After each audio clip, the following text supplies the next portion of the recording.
Aloha, y'all. It is Thursday. Thursday, named after Thor.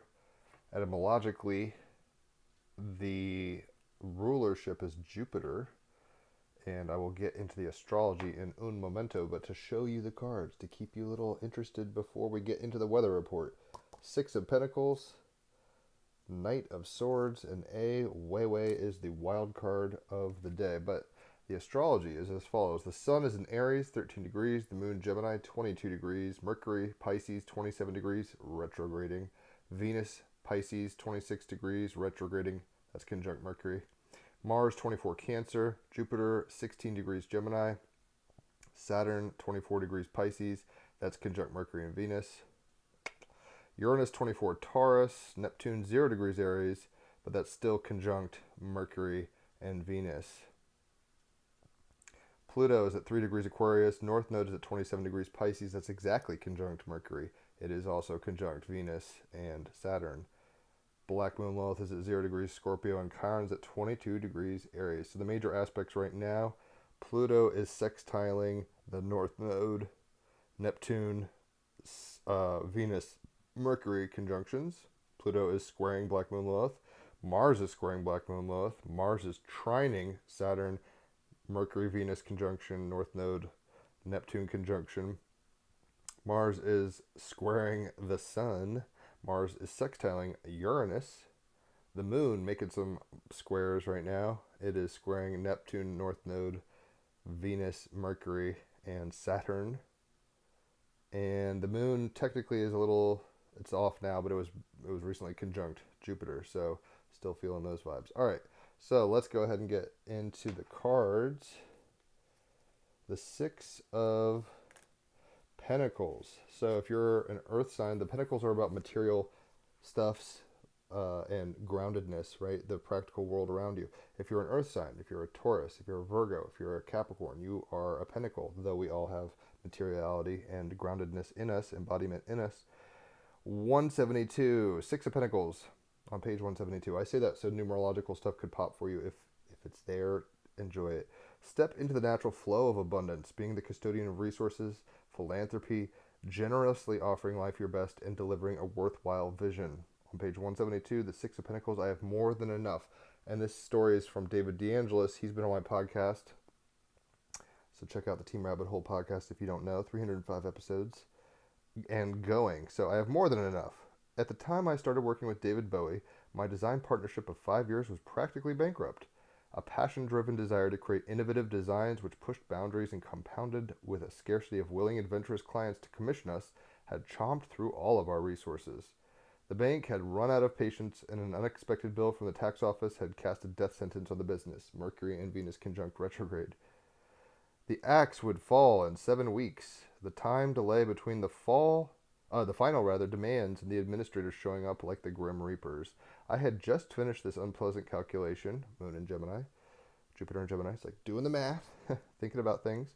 I had just finished this unpleasant calculation when the phone rang. A small, boring design project brief was offered, just enough to call its day of execution, a little longer, but there was no joy in my heart to do it. That night I dreamt a tall tiger creature, a strange and wonderful power totem came to me, North Node conjunct Neptune. Uh, it was surrounded by flying serpents and it glowed with spectral turquoises and pinks. Every time it opened its arms, I was showered with gold. In the dream, I asked it what I should do. The reply was two words: create art. On a rational level, this just didn't make any sense. I was poised at a financial precipice, and yet at once it was the only thing that made sense. The paradox, Moon and Gemini, right? Jupiter and Gemini. Uranus and Taurus. It's going to change your value sets and electrify you into action, Sun and Aries. All doubts about the path ahead were evaporated by the brilliance of this dream. The next morning, I canceled the boring job, cleared the decks, and set about creating the kind of art and designs which filled me with joy, excitement, and aliveness. Neptune and Aries, getting out there and getting it done. As destiny would have it, these designs were featured 2 months later in the magazine Creative Technology, a copy of which stirred David Bowie's imagination on a flight to the States and prompted him to call me. Moon and Gemini, Sun and Aries, take action and make the conversations happen. His projects and his spirit of innovation opened the door to a vast creative vista and generously rewarded me for my art. Pluto and Aquarius, the royal we, going down that rabbit hole. This transformation of fortune also gave me the opportunity to direct the flow of abundance, helping other aspiring designers and artists to shine and prosper. There are times when we must move past our fears and step into the universe of trust in the natural flow of abundance. Remember, there is never any shortage of resources. They simply need to be channeled in the right direction. In essence, our job is to fully show up and move and inspire people through what we do and how we are in life. Sun in Aries, Moon in Gemini. It becomes intensely, basically show people how we're inspired in life. I have discovered when we become intensely interested and intimately involved with life, Mars in Cancer, it becomes intensely intimate and involved with us. When we can generously offer life our very best, just for the joy of it happening, Jupiter in Gemini, Moon in Gemini, life begins to offer us the very best back, almost always in unexpected and delightful ways, Uranus and Taurus. I invite you to see how this card can help you to step into the flow of resources and the generosity of others. So stepping into the natural flow of abundance, the custodian of resources, philanthropy, generously offering life your best and delivering a worthwhile vision. The clarifying card is the Knight of Swords. If you're a mind, the sword is about mind and intellection, so everybody has a mind. But if you're an air sign, you are a sword. So the Geminis, Libras, and Aquarius is watching. That's your suit. The Prince of Swords in this deck, but the Knight of Swords generally. On page 86, I live by my ideals. This is the fiery, the action-oriented Sun in Aries. Part of air, intellection, Moon in Gemini. Stand your ground, fight for what you believe in, surrender what you hold dear to achieve greatness, be impulsive. Right? Standing your ground. See how he's standing his ground, grounding in? Stand your ground, even if there's negative voices in your head. Stand your ground in the world of creativity, of your highest excitement, basically, and see where that takes you, right? The shadow is never going to be fully gone, right? These negative Nancy kind of vibes, but we have to, in spite of, realism and darkness and stuff, fight it. Fight it. Sun in Aries, Moon in Gemini. Fight it and burn through to break on through to the awareness, the light of awareness that always exists. So the wild card of the day on this Thursday is the Art Oracle card. Great deck I was gifted at one point. A Weiwei is the artist. He is a Chinese artist, and this is very Pluto and Aquarius, Uranus and Taurus, Sun in Aries, Moon in Gemini vibes, Jupiter in Gemini vibes. Where are you at, A? He's coming in hot. Here we go. A Weiwei. Despite big trouble with authorities, A Weiwei continues to work from Beijing, where his hobbies include political deviance and being interrogated. With deep roots in activism, A's conceptual work taps into art history, world events, and occasional bouts of dark humor to address contemporary concerns about Chinese society. Sun in Aries, Moon in Gemini. Pluto in Aquarius. For his work Fairy Tale, he flew 1,001 Chinese citizens to Germany's famous quinquennial Documenta art exhibition.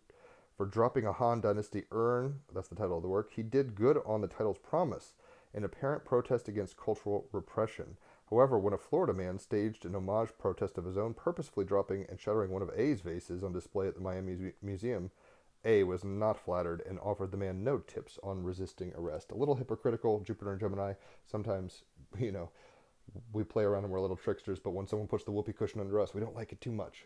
It is what it is. So A's advice for us is art must fight for freedom or the whole world is a prison, right? We can be imprisoned in our shadow, in our doubts, in our fears, but the whole world is illuminated when we step into the abundance that is there, step into the joy, fight for the idea, fight for the action in communication, fight for creativity and heart. When we step into the power of being generous with our gifts and not listening to the negative voices exclusively. They exist. He didn't just disappear. He's shoved to the side.